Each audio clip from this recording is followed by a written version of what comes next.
Eh,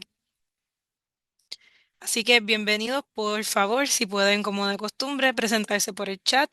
Les voy a recordar a todos que si recibió un enlace compartido por otra persona que no es usted, que cambie el nombre que aparece en pantalla, ¿verdad? Y pongas el nombre que le corresponde a usted para que nos conozcamos, para que nos identifiquemos correctamente. Eh, en breve vamos a comenzar. Y voy a empezar, ¿verdad? Dándole la bienvenida nuevamente y agradeciéndole por conectarse al webinar que es traído por ustedes por el Fideicomiso de Salud Pública y que estaremos brindando certificados de participación luego de estas sesiones. En el día de hoy hablaremos de la Ley 187, lo que usted debe conocer sobre el manejo emocional de la pérdida perinatal, con las doctoras Marianela Rodríguez Reinaldo y la doctora Silvia Rivera Orraca. Voy a hablar sobre las guías generales de la sesión. Los invitamos a todos a conectar sus cámaras y a escribir por el chat durante la sesión y a recordarles que estas sesiones serán grabadas. Este programa se llama el Technology Enabled Learning Collaborative Program, que es una iniciativa del Fideicomiso Salud Pública y es también financiado por el Department of Health and Human Services. Le queremos hablar un poquito de lo que es el Fideicomiso de Salud Pública, que tiene la misión de avanzar la economía y el bienestar de sus ciudadanos, mientras la ciencia e investigación, el emprendimiento, la salud pública y el desarrollo de la fuerza laboral.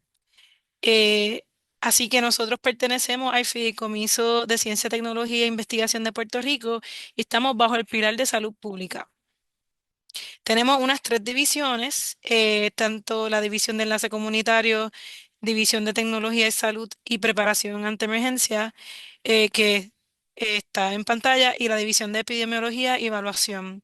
Nuestra división promueve la telesalud y comunidades de aprendizaje por la metodología ECO para mejorar la atención médica y fomenta la investigación comunitaria en preparación y respuesta ante emergencias. Nosotros tenemos una visión que aborda las necesidades de la salud en la comunidad mediante la retención de profesionales de la salud y el acceso a servicios de calidad en áreas médicamente desatendidas en Puerto Rico. Así que sin más preámbulos, voy a empezar con la presentación y quisiera entonces que se presentaran las doctoras y les dejo entonces el micrófono para que puedan hacerlo. Gracias, Nicole, y buenas tardes a todos y todas que se están conectando. Si quieres pasar a la próxima que está nuestro contacto, mi Seguro. nombre es Marianela Rodríguez Reinaldo, soy psicóloga clínica, especialista en salud mental perinatal. Y he trabajado en distintos ámbitos. Yo creo que lo que más me acerca a este tema y por lo que me parece tan importante y he estado involucrada en el desarrollo de la ley, etcétera, y el reglamento, es porque cofacilité un grupo de apoyo para padres y madres con pérdida perinatal que habían experimentado este tipo de pérdida por 10 años en Puerto Rico. Así que desde ahí eh, surge un poco este interés. Y le comparto aquí a Silvia, mi compañera, para que hable un poquito. Buenas tardes, gracias Marianela. Buenas tardes a toda la audiencia, ¿verdad? Gracias por acompañarnos. Yo también soy psicóloga clínica, también especialista en salud mental perinatal. Quizás mi experiencia también parte de verdad de la parte clínica, eh, pero digamos desde el escenario de trabajo hospitalario. Un poco es de donde me acerco a trabajar el tema, ¿no? Y empezar a conocer y familiarizarnos y trabajar con las implicaciones de estos procesos a nivel emocional y de salud mental, ¿verdad? De impacto y de consecuencias. Así que un poco por ahí. Yo creo que esto es lo que diría ahora mismo.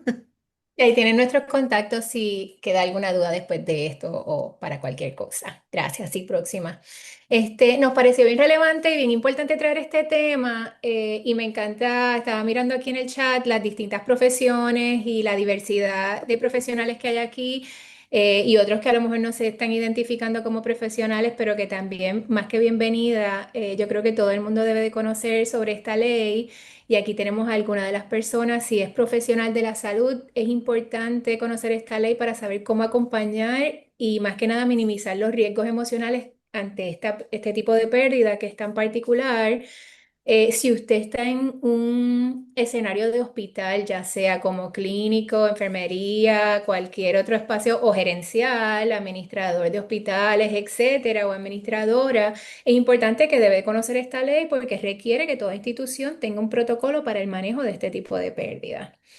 Y si usted es una persona que está en la edad reproductiva o conoce a alguien en la edad reproductiva que piensa concebir y parir o ha estado en esta área, también debe conocer qué esperar por si sucede una pérdida. Aparte de lo que vamos a estar hablando aquí es esa prevalencia y conocemos que este tipo de pérdida ocurre bastante. Y más que nada, y lo que engloba todo esto, es que nos parece bien importante recalcar que es un derecho que todos merecemos, un trato humano y compasivo, especialmente cuando estamos procesando y atravesando un momento como es una pérdida perinatal. Así que con eso en mente, establecimos estos objetivos para la hora de hoy. Queremos brevemente discutir algún tipo de terminología relevante cuando hablamos de pérdidas perinatales, información general y más que nada educar a la audiencia sobre lo que es esta ley 184 que comenzó en el 2016, todo su proceso, mencionar el impacto que tiene la salud mental en la pérdida perinatal y compartir recursos. Así que comenzamos con lo que es la definición de la pérdida perinatal. Muchas veces cuando hablamos de pérdida perinatal hablamos de la pérdida en cualquier momento de la gestación, ¿verdad? Pero hay unas terminologías específicas que se han sido desarrolladas por organizaciones como lo que es el Colegio Americano de Obstetricia y Ginecólogos y lo que es la Academia de Pediatría, ¿verdad? Y lo que se entiende como en general en definición, y es el término de aborto espontáneo cuando ocurre una pérdida antes de las 20 semanas de gestación, el concepto de muerte fetal, que es cuando ocurre esa pérdida luego de las 20 semanas de gestación, y lo que se conoce como muerte neonatal, que es desde un bebé que nace vivo, desde el nacimiento hasta y muere dentro de los primeros 28 días de nacido. ¿Ok? Un poquito sobre la prevalencia de este tipo de pérdidas. La más común que escuchamos es 1 en 4 mujeres. Puede experimentar este tipo ¿verdad? De pérdida durante la gestación o en cualquier momento de eso, después de nacido, ¿verdad? En esos primeros 28 días. En Estados Unidos anualmente, una cifra de este año, ¿verdad? Es que 21.000 bebés nacen sin vida o lo que se conoce como stillbirth anualmente. En Puerto Rico tenemos una tasa de mortalidad infantil de 7,4 por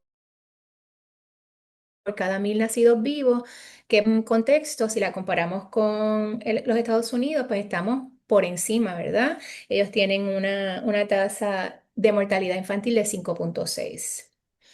En Puerto Rico también la tasa de mortalidad fetal fue de 16,2 comparado con Puerto Rico mismo en el 2020 de 11,3. Así que hemos visto un aumento en ese tipo de pérdidas.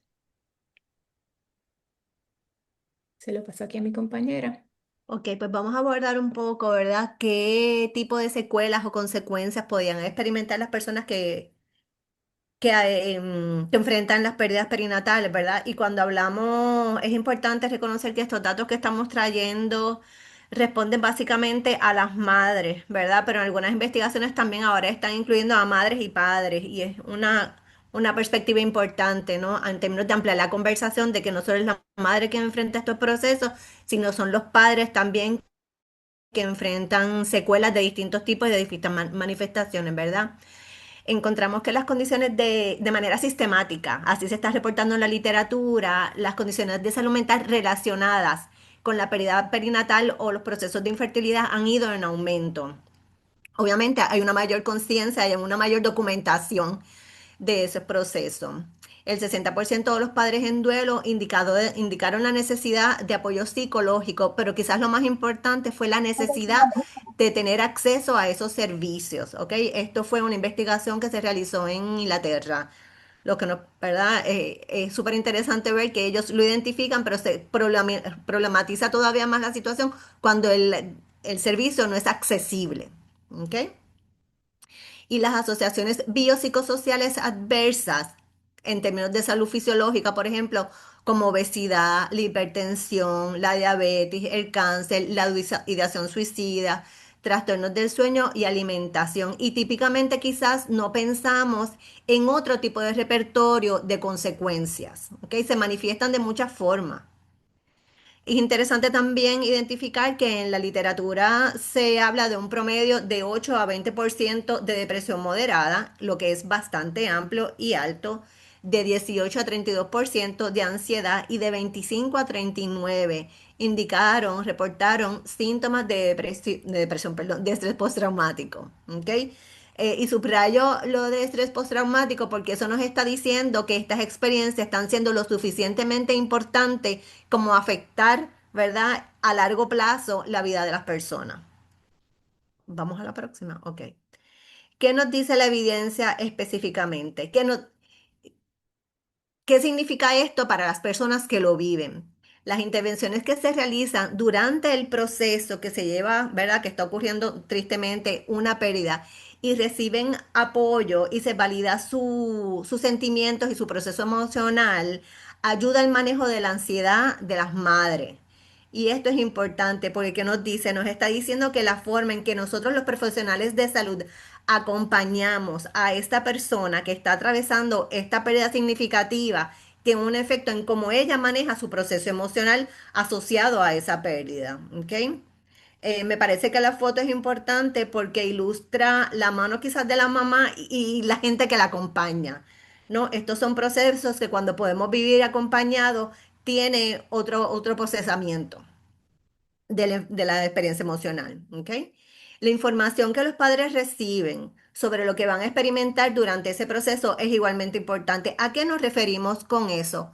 Por ejemplo, si se identifica que un bebé va a fallecer o que ya fue una visita a su obstetra de seguimiento y no se identifica el latido en el sonograma, cosa que es como tan rutinaria en el cuidado prenatal, orientar a esa familia sobre cómo va a ser ese proceso de enfrentar esa pérdida, de si va a ser un parto, si va a ser algo espontáneo o si ya hubo la pérdida del bebé. O sea, toda la información que le podamos ofrecer en esa dirección va quizás a sostener la incertidumbre por la cual ellos están atravesando. Y muchas veces nosotros como profesionales de salud no estamos conscientes del impacto que tiene la incertidumbre y la ausencia de información para enfrentar situaciones así. Tener información no nos elimina la experiencia, pero sí nos ayuda quizás a atravesarla de una manera un poco más en conocimiento y con una sensación de que quizás podemos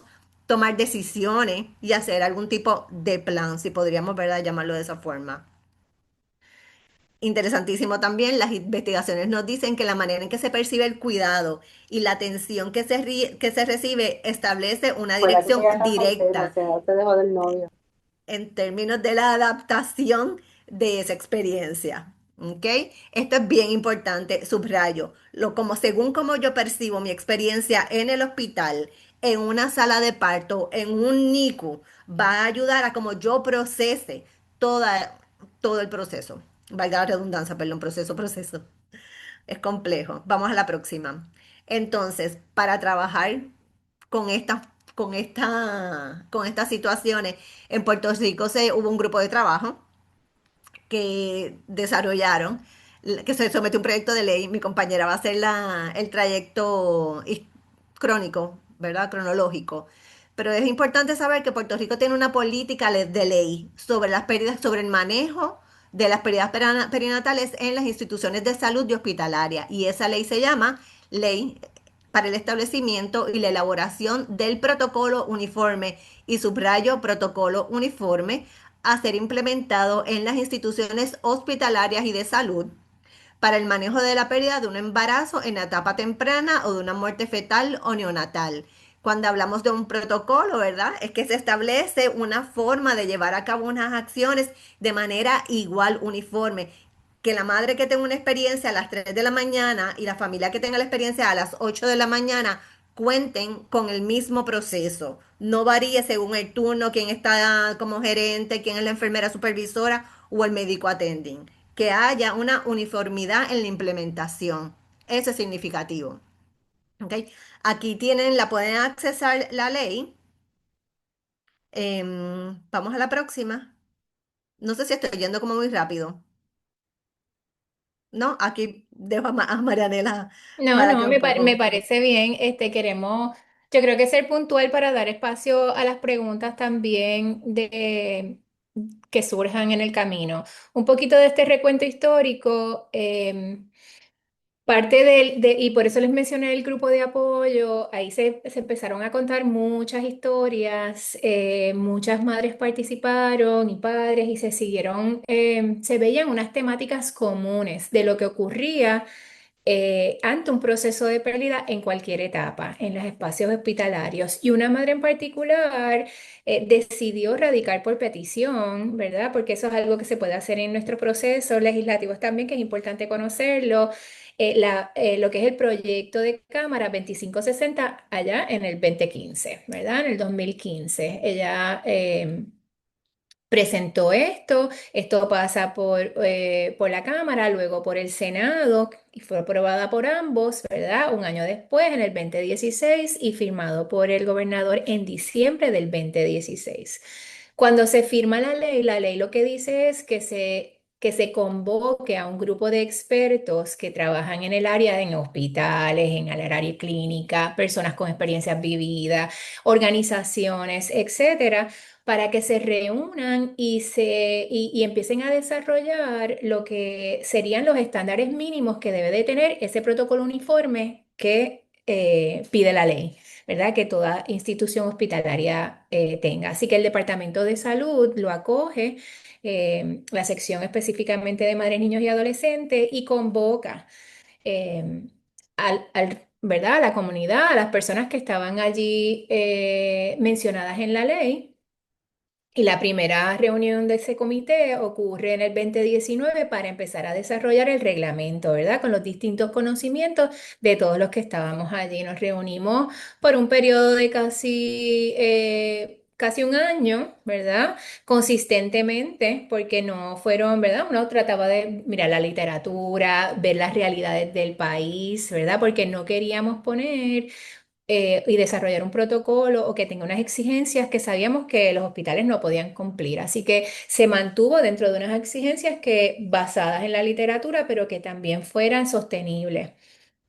Y luego de hacer todo eso, se somete para la firma del secretario, quien lo firma en marzo de 2020. ¿Qué pasa en marzo de 2020? Que ocurre la pandemia, hay un lockdown y ahí quedó ese proyecto. Por eso nos parece tan importante también mencionarlo ahora, porque vemos esa fecha del 2016 y decimos, pero ¿qué pasó aquí? ¿Por qué no todos los hospitales lo tienen? Y pues las prioridades cambiaron en ese momento y yo creo que ya estamos en otro momento que pudiéramos retomarlo y asegurarnos que los hospitales están cumpliendo con lo que es la ley. Así que, ¿por qué un protocolo? Pues como bien mencionó mi compañera Silvia al comienzo, ¿verdad? Y hablando un poquito de las secuelas, lo que sí sabemos es que a lo mejor no podemos prevenir este tipo de pérdidas, pero sí podemos prevenir el duelo complicado o patológico que pudiera surgir como secuela de esto. ¿Y cómo lo podemos prevenir? Fomentando un trato compasivo, empático y humanizado a todos estos familiares en cualquier momento que lleguen a la institución hospitalaria. ¿Ok? Próximo. Y entonces eso que se desarrolló es lo que se conoce como el reglamento. Aquí le ponemos el QR code para que tengan eso accesible y es lo que queremos discutir hoy bastante, un poquito más en detalle, para que quien no tenga ese protocolo desarrollado o no lo conozca, pueda empezar a conocerlo y a decir qué estamos haciendo en este espacio, qué podemos hacer mejor y para los que sean padres o acompañantes y que tengan que vivir esto conozcan también cuáles son los derechos y cuáles son las expectativas del servicio y del manejo en un espacio hospitalario. ¿Ok? Lo primero que nos dice ese reglamento es la aplicabilidad de esto. Y lo que nos menciona es que todas instituciones hospitalarias y de salud deben de tener esa responsabilidad legal de desarrollar e implementar ese protocolo uniforme siguiendo estas guías. Próximo. Como mencionamos al principio, ¿verdad? Mi compañera les mencionó ahorita las definiciones de las pérdidas y son las mismas definiciones que están acogidas en la ley. O sea que es importante mantener la coherencia, ¿no? De lo que se establece.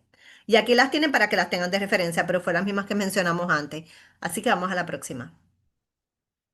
Ok, estas son todos los componentes del reglamento. Es importante, ¿verdad? Establecer y hacer la diferencia, que una cosa es lo que establece la ley y otra cosa es cuáles son los pasos que requiere esa ley que están contenidos en el reglamento para que entonces sirva de base para que los hospitales desarrollen sus propios protocolos, ¿verdad? No es como que la ley le impone un protocolo específico a los hospitales, ¿no? Porque quizás el protocolo va a variar si yo tengo sala de parto versus si estoy en el NICU. Hay unos componentes mínimos que se recogen en el reglamento, pero cada hospital es responsable ante la ley de desarrollar su protocolo. ¿Ok? Aquí lo vamos a estar viendo a más profundidad, los componentes. Ok, en la sección 1 y 2 básicamente están dirigidos a las instituciones para que establezcan los mecanismos necesarios para una implementación sistemática de este protocolo. ¿Qué quiere decir sistemática? Que sea uniforme, que sea igual, que volvemos, que si el turno 7 a 3 tiene que manejar una situación, el turno 11 a 7 lo pueda manejar también, porque ese protocolo es uniforme, es igual y lo debemos conocer. ¿Ok? Principio que atraviesan la ley y el reglamento de principio a fin, desde la primera palabra hasta la última, es que tiene que ser una implementación de trato compasivo, empático y humanizado para los padres y la familia. ¿Ok? Recordemos que nuestra intención y nuestro propósito es tratar de minimizar las posibilidades del desarrollo de un duelo complicado, de una patología, de un proceso de salud mental más duro, ¿verdad? Y de difícil manejo. Y que tenga también una consecuencia a más largo plazo. Me falta una de atrás. Ok, debe ser individual y personalizado porque aunque si por un bien, por un lado, tengo que va a ser uniforme, no todas las familias son iguales, ni tienen los mismos componentes, ni se sienten de igual manera, ni las pérdidas son iguales. Podemos tener pérdidas ambas de 25, 23 semanas y las situaciones de cómo se maneja en la familia, en la mujer en términos de salud, su pareja puede ser completamente diferente y eso es bien importante, ¿ok? Y la responsabilidad de la institución de divulgar el protocolo a todo el personal y acentuamos a todo el personal, no solo el personal clínico que interviene directamente. Esto también tiene que estar en conocimiento para el personal administrativo, las secretarias, mantenimiento, que no vaya a entrar, ¿verdad? Al cuarto y decir felicidades por el nacimiento del bebé y quizás pasó algo con el bebé. ¿Ok? Lo que queremos es minimizar y tener conciencia del trato que debe haber. Ahora sí, la próxima. Entonces, en la sección 3 lo que dijimos, debe estar visible y no visible guardado en una carpeta en la oficina de la supervisora de enfermería que está en el turno 7 a 3, sino visible para todo el mundo y disponible, accesible. Tengo que poderlo tener de referencia en mis manos, ¿ok? O por lo menos es un documento que sea fácil, ¿ok? Y esto va a ser así para todas las unidades donde haya cuidado maternal, posparto, NICU. NICU es la unidad de cuidados intensivos neonatales, PICU, cuidado pediátrico, sala de emergencia. Muchas veces mujeres embarazadas con amenaza de aborto llegan a sala de emergencia. No necesariamente van a llegar al área de sala de parto o de ginecología obstetricia. ¿Ok? Vamos a la siguiente. En las secciones 4 y 5, importantísimo, como institución responsable, como agencia gubernamental, el Departamento de Salud debe dar a conocer la ley y preparar el material informativo, ¿verdad? Eso hay que, cada el Departamento de Salud tiene que decir cómo hacerlo sobre la misma, ¿no? Y por otro lado, la institución. Tenemos el Departamento de Salud como sombrilla grande, ¿verdad? Como representación, como agencia gubernamental. Pero también las instituciones tienen la responsabilidad de divulgar con su personal clínico y, como dijimos, administrativo sobre la implementación de la ley. Tiene que estar accesible y de divulgación. ¿Ok? Continuamos. Le dejo aquí a Marianela.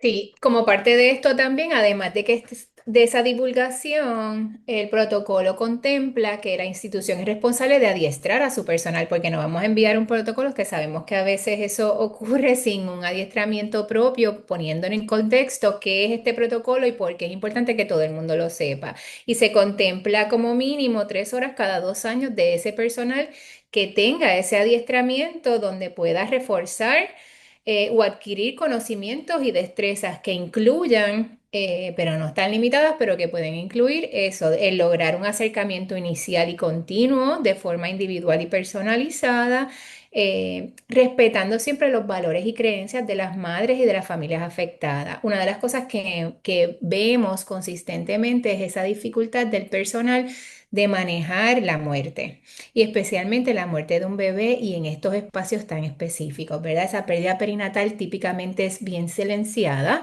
y muchas personas no saben cómo manejarlo, especialmente un personal de salud que ha sido adiestrado para salvar vidas y no necesariamente para acompañar la muerte. Y es como se complica, ¿verdad? Así que por eso es tan importante este tipo de adiestramiento, el que se cumpla con todos los requerimientos del protocolo, que son esas 16 secciones que hemos estado hablando, como mínimo el poder brindar apoyo con sensibilidad, lograr una comunicación empática, lograr respetar las diferencias religiosas y culturales, el conocimiento de los procesos peculiares del duelo perinatal, ¿verdad? Que es importante. Y hay una sección sobre eso que vamos a tocar también, de poder educar sobre lo que es este tipo de proceso de duelo, ¿verdad? Que es distinto y que es único.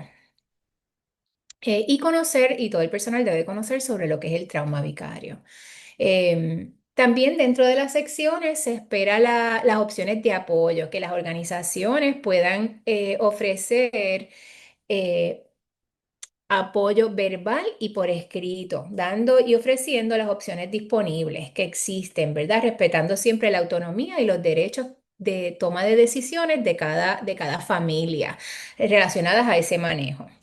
Eh, ¿y por qué contempla verbal y por escrito? Porque sabemos que cuando estamos en un momento de alta tensión emocional, se nos dificulta cognitivamente procesar la información verbal, así que es bien importante también por escrito, además de que muchas veces estos procesos de pérdida no son necesariamente rápidos. Hay veces que la persona puede llegar con un bebé sin latido y hay que esperar a que se dé el proceso de parto, y eso pueden ser una espera larga y unas horas largas donde puedo entonces instruirme, leer sobre lo que son las opciones, lo que son los próximos pasos, etcétera. Además de que es responsable la institución de proveerle a los padres un listado de recursos, de que no fue esta pérdida y adiós y ya, sino con qué me voy de allí, ¿verdad? Si ya me voy con mis manos vacías porque no necesariamente me voy con mi bebé, ¿qué me puedo llevar y qué opciones de apoyo me ofrece la institución para yo saber cómo manejar esto? Próxima. Marianela, yo solo quería añadir de lo que dijiste, que hablamos de los padres, ¿verdad? Hablamos del papá y la mamá, ambas partes, no solamente la mamá, y eso es súper importante. Muchas veces miramos solamente a la mamá y es importante incluir al padre porque además también tiene que haber, cognitivamente, pues estamos bien abrumados y es importante que esa información escrita yo la pueda leer después. ¿No? Y que el papá puede decir, aquel documento, o la abuela, ¿verdad? La persona acompañante, nos dieron aquel papel con aquella información, podemos mirar. Y quizás la mamá que estaba en su proceso ni se enteró. Totalmente, gracias por eso. Y la realidad es que también, como los partos también son y estos procesos son esperados socialmente, hay veces que hay una familia completa en sala de espera. ¿Cómo nos acercamos allí? Damos esa noticia, podemos ofrecer información también de apoyo a quienes estén allí. La sección 8 tiene que ver con las opciones de parto. ¿verdad? Siempre es importante que la organización proveedora de servicios hospitalarios y de salud ofrezca alternativas en el caso de que la pérdida ocurra previo a un parto, ¿verdad? Y que la mujer tenga la oportunidad de un proceso de parto natural, no necesariamente o fisiológico, vaginal, ¿verdad? Que no necesariamente la primera opción es una cesárea. Eh, an- y eso es bien importante como educar, porque sabemos que hay una recuperación más rápida de un parto vaginal versus de una cesárea. Entonces, poder mirar las opciones y ofrecer opciones es bien importante, siempre salvaguardando la vida de la paciente y la seguridad de la madre. Así que, y el acompañamiento, que como bien mencionó Silvia, también estas personas vienen acompañadas, no deben de estar esperando ni pasando un proceso solas, ¿verdad? Sabemos que en Puerto Rico tenemos la ley de acompañamiento durante el trabajo de parto, nacimiento y posparto, y esta aplica igual aquí ante una pérdida. Próxima. Esta es mi... Disculpen. No, en la sección 9 el apoyo espiritual y la sensibilidad cultural. La organización proveedora de servicios, ¿verdad? Ya sea hospitalaria o de salud, debe tener disponible quizás recursos de referencia o la disponibilidad a que la familia integre a su proceso alguna persona, ¿verdad? De apoyo espiritual y de sensibilidad cultural. Sabemos, quizás en Puerto Rico no tenemos unas migraciones de otros países tan distintas, pero culturalmente como se procesa la pérdida de un bebé o lo que el significado que se le da va a variar y tenemos que tener esa posibilidad y esa sensibilidad, ¿ok? Así que esto es súper importante. Vamos a la próxima. Y aquí tenemos unas referencias, ¿verdad? Que nada más las tenemos para que las vean, como desde el catolicismo, el hinduismo, el judaísmo, desde el islam, el budaísmo, cada orientación espiritual o religiosa tiene una interpretación diferente respecto a la pérdida de bebé o a fallecimiento de bebé. Y eso va a impactar también de manera significativa para algunas personas la experiencia, ¿ok? Yo creo que es bien importante decir, traer lo que traía Marianela ahorita con respecto a cuando van a ser un bebé, eso lo asociamos con significado de vida, de origen, de como de alegría, ¿no? Y cuando con el bebé quizás lo que llega es una experiencia como quiera muy opuesta a lo que culturalmente estamos esperando y deseando, ¿verdad? Obviamente. El manejo se nos puede dificultar y eso puede pasar hasta con los profesionales de la salud. ¿Dónde poner? ¿Qué hacemos con eso, verdad? Con esa situación que puede ser como extraña y contraria a lo que estábamos esperando de la celebración. Y eso es algo que nosotros como profesionales de la salud también nos tenemos que educar y también trabajar para entonces poder acompañar al otro, ¿sí? Eh, Obviamente cuando quedamos embarazados decidimos tener un bebé, nadie quiere estar pensando o nos negamos y culturalmente también a no abordar la posibilidad de que algo puede ir contrario a. Y entonces no son temas que se abordan típicamente, son temas que se evitan, ¿verdad? Que son completamente, no quiero decir ignorados, pero evadidos. ¿Ok? Y es parte de lo que tenemos que culturalmente también nosotros como profesionales empezar a educarnos. La próxima. Solo quería añadir ahí Sí, rapidito sí, que eso es parte de lo que mencionabas anteriormente, de aunque queremos algo sistemático y uniforme, individualizado. Y cuando porque están aquí, están pariendo aquí, pues todo el mundo tiene las es mismas igual. creencias. ¿Cuáles son las creencias y qué es lo que yo necesito tener ante este proceso de muerte? ¿Verdad? Y cómo lo entiendo. Exacto. ¿Cómo lo Ujú. vivo? ¿Qué significado tiene para uno, no? Y por eso mismo es bien importante el concepto de la sección 10 de la privacidad. Eh, Sabemos que quizás cuando salimos de sala de parto a veces o están, hay varias personas, varias mujeres esperando a ser atendidas o en recovery, o estamos en una habitación semi privada donde también estamos compartiendo. Y cuando se da una pérdida, tenemos que tener mucho cuidado dónde ubicamos a esa persona que acaba de perder ese bebé y al lado a veces tiene una mujer que está pariendo, ¿no? O acaba de tener un bebé. Esa contradicción es, nos alegramos por la que tuvo su bebé, pero quien tuvo esa pérdida está en una sintonía completamente diferente. Y eso hay que tenerlo bien presente. Por eso, en la medida de lo posible, se debe garantizar y respetar la privacidad y la confidencialidad. El acompañamiento de la pareja, familiares o personas significativas es súper importante e informar al personal que atiende sobre esa, ¿verdad? Que atiende el personal a la familia, perdón. Hospitales han desarrollado distintas estrategias para, por ejemplo, identificar el expediente, identificar la habitación, ya sea en el expediente físico, ya sea en el expediente electrónico. Distintas formas para que sepan que ahí hubo una pérdida. Hay una familia atravesando un proceso diferente que no es la llegada feliz de un bebé, pues, sino al contrario. Y es importante que nosotros también estemos pendientes a esos símbolos cuando trabajamos en una institución hospitalaria, porque ¿de qué me sirve a mí si yo estoy completamente desconectada y desconozco lo que significan esos símbolos? Por eso la importancia de que sea visible el protocolo, que esté accesible y educado el personal. Vamos a la próxima. Y aquí tienen ejemplos de lo que pueden ser lo que se llaman cuarto de despedida. Principalmente en el que está de azul van a ver una cunita, como un bassinet. Y ven abajo que tienen como un equipo rojo, azul, perdón. Y eso es lo que llaman una cunita de enfriamiento. Y es para que el bebé, ¿verdad? El cuerpito del bebé pueda estar ahí por más tiempo con la familia. ¿Ok? Hay distintos hospitales y distintos países tienen diferentes áreas, pero es importante que podamos desarrollar un espacio que también sea emocionalmente acogedor para la familia. Y aquí entonces lo que mencionaba mi compañero ahorita en la sección 11 sobre proveer información por escrito de lo que son las pérdidas perinatales, espérate, esta es sí, sobre lo que son las pérdidas perinatales y el manejo de duelo, las opciones también que tienen, por ejemplo, de autopsia a la familia, si desease hacerla, y recursos de apoyo en la comunidad. Y esto puede ser servicios de salud mental, pueden ser grupo de apoyo, pueden ser inclusive también educadoras en lactancia para manejar cuando está la bajada de leche.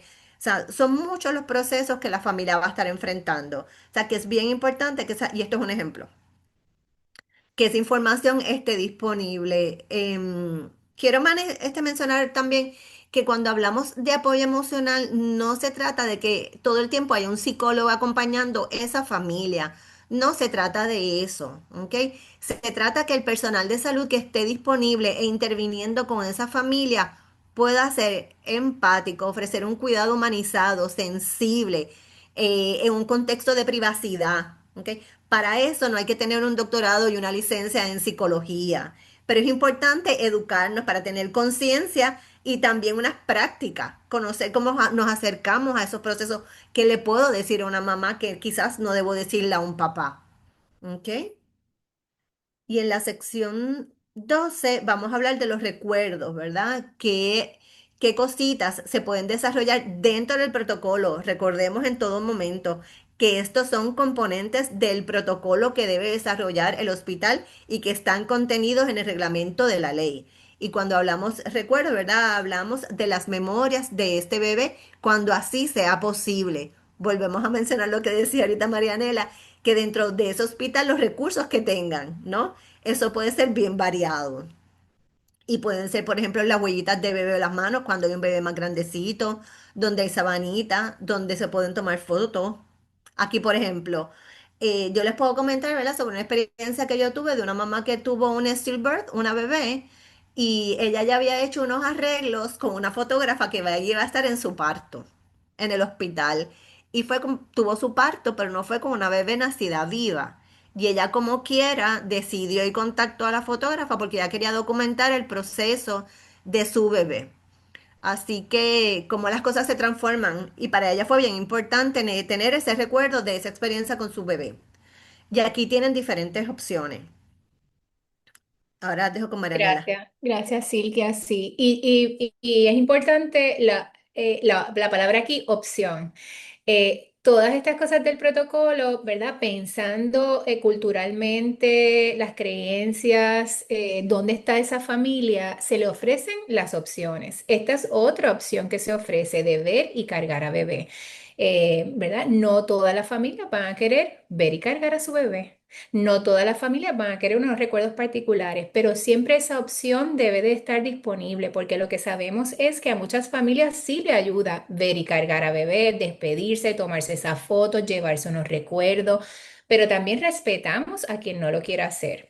Importante cuando se ofrece esta opción de ver y cargar a bebé es también esa preparación del bebé, incluyendo esa cunita particular que habló Silvia, o si tenemos que vestir, o si tenemos que, ¿verdad? ¿Cómo presentamos a este bebé también a la familia para que se pueda darle la bienvenida y la despedida al mismo momento, que es lo que se da en esos procesos, ¿verdad?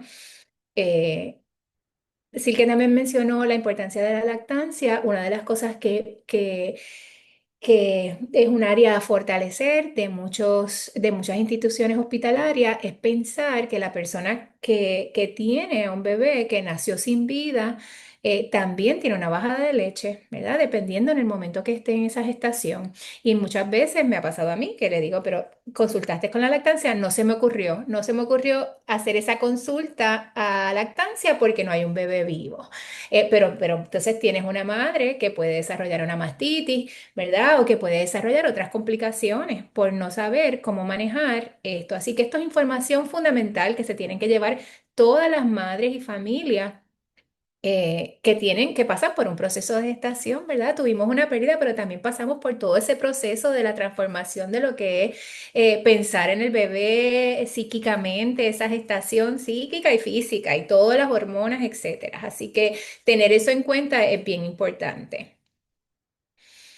Es importante también la orientación sobre el proceso del duelo, que lo hemos mencionado anteriormente, esa información, ¿verdad? Muchas personas nos quedamos como bien fijas, especialmente si hemos tenido ese adiestramiento de salud mental y de psicología con las etapas de Kubler-Ross y ahora, ¿verdad? Son bien populares porque la hemos visto en otros espacios y la realidad es que el duelo no es siempre lineal ni organizado, ni va necesariamente por todas esas etapas. La experiencia es bien distinta y es importante que la familia lo reconozca para que sepa que esto van a ser unos momentos difíciles en este próximo año específicamente, ¿verdad? Que son los primeros de por primera vez que estoy sin mi bebé, con todas las expectativas que tenía. De pasar estas navidades con bebé o de pasar este día de madres con bebé, etcétera. Así que bien importante dar esa información oral y por escrita sobre lo que son los procesos de duelo específicamente ante una pérdida perinatal, lo que es esa primera menstruación, los cambios fisiológicos, etcétera. Algo que nos parece bien importante que se incluya y que se incluyó, ¿verdad?, en el reglamento y que se incluya en todos los protocolos es, además del cuidado de mamá, bebé, familia que tiene esta pérdida, el cuidado de los profesionales de la salud que lo acompañan. Sabemos que cuando ocurre una pérdida de este tipo en ese piso de maternidad, en ese piso de parto, se siente la tensión en el aire, ¿verdad? Todo el mundo porque otra vez, las personas no estamos ahí para necesariamente acompañar a la muerte. Eso no es lo que se ve todos los días y que qué bueno, ¿verdad? Cuando ocurre una, pues se complica. Así que es bien importante que cuando se contemple este tipo de protocolo, no es solamente cómo vamos a trabajar, pero yo también que tengo que trabajar con el staff, si el personal de enfermería y todo el personal que acompaña en estos procesos no se siente bien, no está bien, pues no van a poder dar lo que no tienen. Así que eso también es bien importante y está contemplado en el protocolo. Sabemos, y la literatura lo respalda, que tiene un impacto en los profesionales y en el ámbito laboral. La pérdida del embarazo es un problema que influye en la salud, el bienestar y los resultados laborales de los empleados. Así de significativo es, ¿verdad? Las personas, los obstetras que también experimentan cargas emocionales en forma de responsabilidad, culpa e impotencia después de una pérdida o una muerte fetal. Y los obstetras en entornos de alto y bajo recursos, también, ¿verdad? Por igual, navegan por intersecciones, interacciones complejas con los pacientes y carecen de capacitación en atención al duelo o apoyo para hacer frente a los eventos adversos. Así que se les dificulta más porque no es la costumbre. Y entonces se puede pecar de entonces mantener esta frialdad, esta distancia para protegerme, que entonces cómo lo percibe esa familia, ¿verdad? Lo percibe a sí mismo como una indiferencia. Eh, y eso no ayuda a ninguno de los dos lados. ¿Ok? Así que queremos, sí, terminar con unos recursos. Sí, que si los quieres, ¿verdad? Sí, sí, tienen aquí la línea de prevención, ¿verdad? Lo que viene a ser la línea AMSCA, AMSCA, no, la línea Paz, perdón. El 988. Y también hay una específicamente de HERSA que es para atender las necesidades de las madres y puede ser por texto o por llamada y es en español. Tienen la posibilidad de español entre otros idiomas, ¿verdad? Y entonces en Postpartum Internacional tienen un grupo de encuentro una vez al mes para las familias que han tenido pérdidas perinatales. Son virtuales los grupos. Así que requieren un registro, pero nos parece que puede ser como una forma importante, porque como bien dijo Marianela, el grupo de apoyo de personas que hayan atravesado y han tenido experiencias similares marca un entendimiento, ¿no? Se comparte un entendimiento y eso ayuda al proceso de la experiencia. Quería También, mencionar, y dime, perdóname, quería perdón, mencionar dale. que tenemos un directorio de profesionales de salud Ah, es mental importante. perinatal que No lo incluí. está, ¿verdad? Que no puedo creer que no lo puse ahí, Exacto. buscando en la página del Departamento de Salud del Gobierno de Puerto Rico. Importante que puedan conocer que hay un mapa interactivo que tiene profesionales de salud mental Perinatal, perinatal o que trabajan con la específicamente. población perinatal. Ujú. Sí, y entonces estos otros dos recursos nos parecen súper importantes porque son de Puerto Rico, ¿verdad? Y está el grupo Tears, que es de una madre que enfrentó una pérdida que también tiene un grupo, se reúnen una vez al mes de manera virtual. También recoge un registro, que también es una forma de mantener un poco la confidencialidad de los procesos que ahí se discuten. Y también está el proyecto, válgame, Lunas Project. Ellos tienen una página en Instagram y hacen diferentes actividades. No es tanto grupo de apoyo, pero sí actividades de apoyo a las familias y son bien activas y están bien disponibles. O sea, que son los recursos en Puerto Rico. ¿Ok? Nos parece importante de conocer tanto los de afuera como los de aquí, ¿verdad? A veces hay diferencias culturales y sus particularidades, así que ahí los tienen. Yo creo que hemos traído, ¿verdad? Como lo más importante que nos Sí, llamaba hoy, que nos convocaba, y sí, queremos sí. abrir el espacio. No sé si quieres añadir algo antes. Sí, que acabo de compartir el directorio para acceder a los profesionales de salud mental perinatal en Puerto Rico, es salud.pr.gov, /mental_perinatal. Y también vi otra pregunta por ahí que me pareció excelentísima de Rosaura, que nos dice, ¿esta ley y reglamento aplica a oficinas de OBGYN privadas? Si no, entiendo que sería importante. Muchos abortos espontáneos o pérdidas se descubren en este ámbito, no en hospitales solamente. Eh, no incluye las oficinas privadas porque al ser un reglamento, ¿verdad? ¿Verdad? Las oficinas privadas no necesariamente los verifica SARAF, que sería Exacto. ¿verdad? No hay una entidad que yo conozca que verifique las oficinas privadas. Definitivamente sería importante, yo creo que para la misma práctica de cualquier obstetra, que si conoce, ¿verdad? Que si conoce esto y puede establecerlo dentro de su práctica privada, sería un mega plus para Bello. el trabajo que hace con sus pacientes en términos de sensibilidad.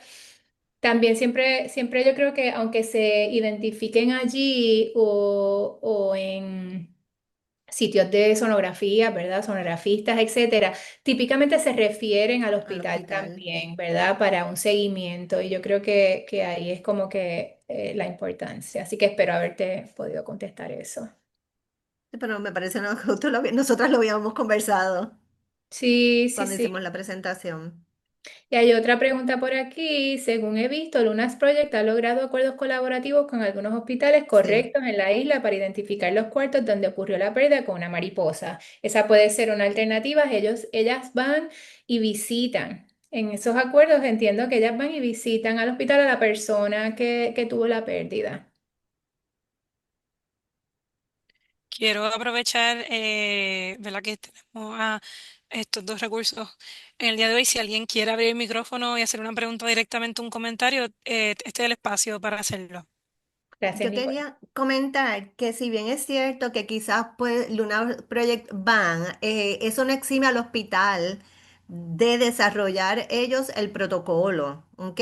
Eso es bien importante. Una cosa son recursos externos que está súper bien esa participación y qué bueno que los hospitales estén abiertos a esa colaboración, pero eso no exime al hospital como institución de servicios de salud de desarrollar su protocolo, ¿ok? Y volvemos con sus posibilidades y sus limitaciones, porque estamos claros que no todos los hospitales cuentan con los mismos recursos, estamos claros de eso, y eso se contempló en el reglamento, pero eso es diferente al no desarrollo de protocolo, ¿ok? Por ejemplo, y yo quisiera como que abundar ahí, ese cuarto de despedida, en Puerto Rico no conocemos de ningún hospital que lo tenga. Exacto. Entendemos que quizás no es una posibilidad, pero no tienes que tener un cuarto de despedida para dar la opción de privacidad. ¿Verdad? Puede ser moverte de piso y no estar en el piso de maternidad porque hay otro disponible en otro piso. O puede ser, ¿verdad? Hay distintas oportunidades que se pueden mirar ahí. Yo creo que aquí lo importante es esa intención y poder entender lo importante que es para estas familias estos cambios y tener un protocolo de este tipo. Sí, yo creo que eso es bien importante lo que trae la Marianela en términos de poner esa creatividad a moverse y no quedarnos en el no podemos hacer porque no tenemos, Ujú. ¿no? Sino de qué forma sí podemos, dentro de los recursos que tenemos y con lo que contamos, elaborar algo, ¿no? En términos del protocolo. Eso es bien importante, porque por eso es ley, por eso ahora se establece. Y por eso nos interesaba traer el tema hoy y que se conozca, porque también las personas en edad reproductiva pueden atravesar o tener la experiencia de algún tipo de pérdida y es importante que estén orientadas sobre igual que conocen sobre la ley de acompañamiento, sobre la leche materna, todos esos procesos también conocer cuáles serían como sus derechos, lo que ellos pudieran esperar en un trato, si, ¿verdad? Si tristemente hacen frente a una situación como esta. Recordemos una cosa, a veces son situaciones que van a surgir, pero por ejemplo, a veces se dan situaciones de terminaciones por condiciones médicas, que todavía entonces es como mayor compromiso de la institución a tener ese protocolo, porque es algo que puede pasar, porque es parte de los servicios médicos que se ofrecen, no es algo inesperado, ¿no?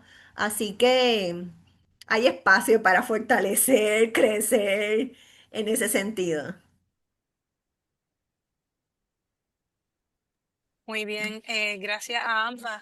Quiero hacer unos comentarios de cierre que le agradecemos a Silvia Rivera y a la doctora Marianela Rodríguez por esa información de la pérdida perinatal, de la vela del tener en cuenta la secuela psicológica, la perspectiva de mamá y de papá. Y el proceso de duelo de ambos, la importancia de implementar un trato compasivo, empático, humanizado y personalizado, que lo pudimos ver a través de estas 16 secciones presentadas en el día de hoy, y sobre todo el contexto cultural y espiritual en el momento de muerte, que es tan individualizado y tan particular para cada una de las religiones. Le agradezco mucho que hayan definido, ¿verdad?, cómo se percibe el duelo para cada una de esas religiones y cuáles son, ¿verdad?, actos consiguientes para entonces tenerlo como buenas, ¿verdad? Leí un poquito ahí que creo que el hinduismo tiene que sí un cordón alrededor de la mano y del cuello, eso está muy interesante. Voy a proyectar la encuesta satisfacción para que la puedan ir llenando La pueden ver, se supone que les suba en pantalla en estos momentos. Y también le voy a proveer el QR code para que aquellos que quieran puedan escanearlo. Vamos a dar ahora unos minutitos y aprovechemos, ¿verdad? Si alguien más tiene algún comentario o duda que quiera presentar, podemos coger este momento también para hacerlo. Yo lo único que me comentaría, ¿verdad? Aquí me echando más leña, más material, que los invito a que busquen la ley y busquen el reglamento para que lo conozcan como profesionales de salud. De repente somos nosotros quien podemos llevar a la institución, a esa sala de parto, a mi supervisora. Está esto, cogí este webinar, ¿qué tal como podríamos empezar la conversación con alguien de la parte administrativa, si es que se da esa posibilidad, ¿no? Que también seamos como proactivos en ese sentido con la información que estamos recibiendo. Nos podemos amparar, que es ley, eso nos da un sostén, ¿no? Así que esa sería mi invitación, a que vayan la ley, que vean el reglamento. No es, quizás suena más complicado, realmente no lo es, ¿ok? Y pensar pues fuera de la cajita, de qué forma podemos llevar a cabo, implementar estos protocolos de una forma sencilla y en nuestra realidad de cada institución. Totalmente. Le agradezco la atención, los comentarios, el interés. Esperemos que esto siga fortaleciéndose y mejorando los servicios. Sí, voy a hacer un call to action. Si alguien quiere comprometerse en el chat de que va a ser la persona proactiva en su institución para traer ¿verdad? Esta ley en práctica, pues lo puede hacer en este momento, ¿verdad? Y podemos comprometernos, ¿verdad? Entre nosotros para esas mejores prácticas en las instituciones. Nuevamente, muchas gracias. Todavía el poll está abierto. Tienen la oportunidad de entrar a él. Voy a aprovechar a repasar que nosotros te contamos con una librería digital de recursos que se llama recursos.prpht.org, que tiene sobre 500 recursos disponibles, 18 temas, 11 formatos, ¿verdad? Estamos añadiendo las sesiones que están siendo grabadas en el día de hoy. Y le voy a anunciar que tenemos mañana, de igual manera, un webinar que será el 18 de septiembre de 5:30 a 6:30, que se llama Tecnología y Emociones. Así que le queremos dar nuestro agradecimiento por juntarse con nosotros en la tarde de hoy y muchas gracias por estar con nosotros. Gracias, buenas tardes. Gracias a ambas por conectarse y proveer nuestra información valiosa. Buenas tardes.